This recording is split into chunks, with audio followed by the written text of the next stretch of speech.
ছাত্র শিবির একটি ক্যাডার ভিত্তিক সংগঠন। ছাত্র শিবিরের রাজনীতিতে এমন অনেক অলিগলি আছে যা অনেকেরই অজানা। শিবির মাঝে মাঝে এমন চমক নিয়ে হাজির হয় যা অনেক বড় বড় গোয়েন্দা সংস্থাকেও হার মানায়। ছাত্র শিবির প্রথম খেলাতে কখনো জিততে চায় না, বরং পরবর্তী খেলাতে জিতবার অপেক্ষায় থাকে, যাতে নিজেদের অবস্থান টেকসই ও শক্তিশালী হয়। বিগত আওয়ামী আমলে শিবির যখন রাজপথ কাঁপাতো, তখন জালিমের মসনদ ভয়ে কেঁপে উঠত। আবার যখন শিবির একদম চুপ থাকতো, তাও তাদের বুকে আতঙ্ক ধরিয়ে দিত।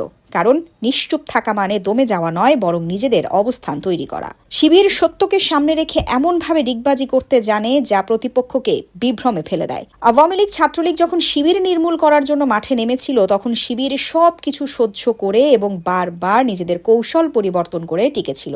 তার শেষ প্রতিফলন জুলাই অভ্যুত্থান। জুলাই আন্দোলনের শিবির সবখানে সরাসরি ব্যানার নিয়ে আন্দোলন করেনি। অন্যদিকে শেখ হাসিনাও বুঝে ফেলেছে এর পেছনে জামাত শিবিরের কলকাঠি আছে। আসলে এটাই বাস্তবতা। জামাত শিবিরকে ব্যানার নিয়ে মাঠে নামানোর জন্য হাসিনা শেষ পর্যন্ত জামাত শিবির নিষিদ্ধ ঘোষণা করে, তবুও জামাত শিবির সেই ফাঁদে পা দেয়নি, বরং কৌশলে হাসিনাকে মরণ কামড় দিয়েছে। জামাত শিবিরের এমন কৌশল খাটিয়েছে যে পুরো দেশবাসী যাতে জুলাই আন্দোলনে শরিক হয়। শিবিরের এমন গোপনীয় ট্রেনিং আছে যা খোদ নিজের দলের অনেকেই জানে না। 5 আগস্ট গণ অভ্যুত্থানের পরে শিবিরের ভূমিকা স্পষ্ট হয়ে যায়। 158 জন সমন্বয়কের 108 জন শিবিরের। মূল মাস্টার মাইন্ড সাদিক কায়েমকে সবাই সমন্বয়ক জানলেও পরবর্তীতে ঢাকা বিশ্ববিদ্যালয়ে শিবির সভাপতি হিসেবে সে আত্মপ্রকাশ করে। সাদিক কায়েম আত্মপ্রকাশ করার পর চারিদিকে হইচই পড়ে যায়। অন্যরা করে অস্ত্রশস্ত্রের ট্রেনিং, আর শিবির করে বুদ্ধি আর কৌশলের ট্রেনিং। 5 আগস্টের পর উপদেষ্টা হওয়ার হিড়িক পড়ে গেলেও শিবিরের একজন নেতা উপদেষ্টা হয়নি।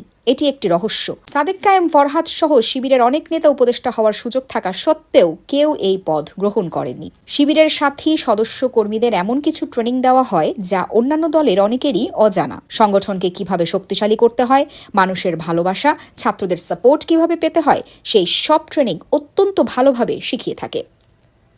ছাত্র শিবিরের এমন বুদ্ধিভিত্তিক রাজনীতির কারণেই ডাকসু, জাকসু, চাকসু, রাকসুতে তাদের জয় এনে দেয়।